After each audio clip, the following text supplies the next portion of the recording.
Hello guys, today we're going to be talking about varicose veins. Veins are blood vessels that take blood from the tissues to the heart, while arteries are blood vessels that take blood from the heart to the tissues. The difference between arteries and veins is that arteries are muscular and they pump with pressure, while veins are less muscular and they return with the help of valves and muscle contraction.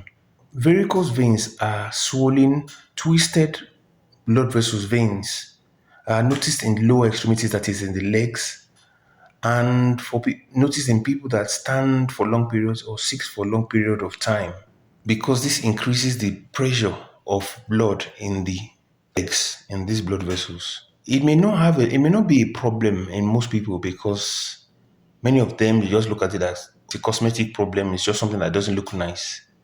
I may not give any complication, not any problems, any pain or anything.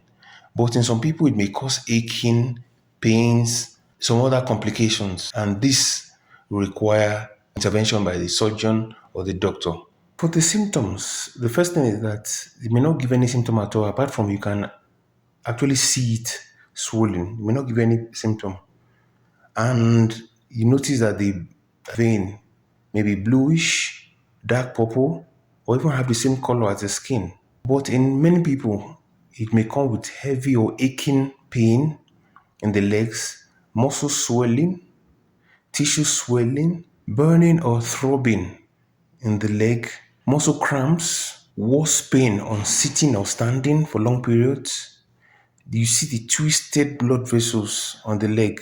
There may be itching around one of or more of those blood vessels, and even the area around these varicose veins may change color. One of the examples of the non-symptomatic or the milder varicose veins are the spider veins. Like the name, they look like a spider web and they are lighter and they're closer to the skin surface. Or the cause of varicose veins is the weakening of the vein as a result of damaged valves that should have helped to return blood to the heart. So when these valves are damaged, the blood pools, that is gathers, it doesn't flow in the right direction. The muscle in the wall of the blood vessel weakens because of the pressure, and the vein becomes twisted, further stretching the vein.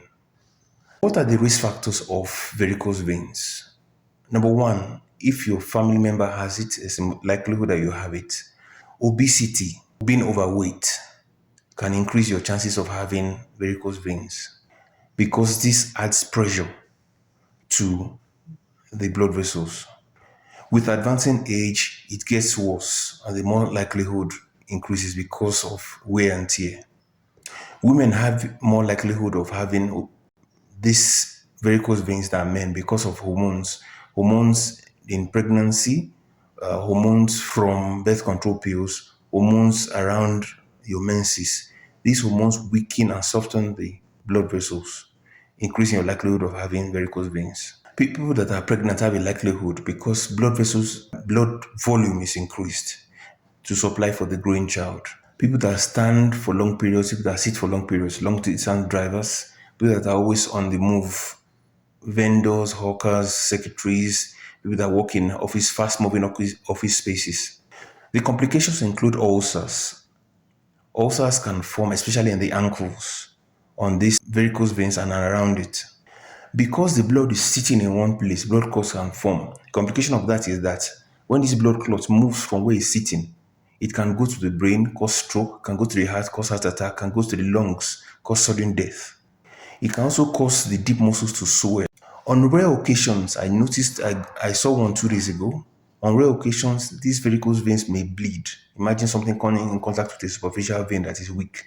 It may bleed. And of course, for people that have had varicose veins for a long period of time, it may cause swelling in the legs because the fluid, the water in the blood now goes back into the tissue and causes edema.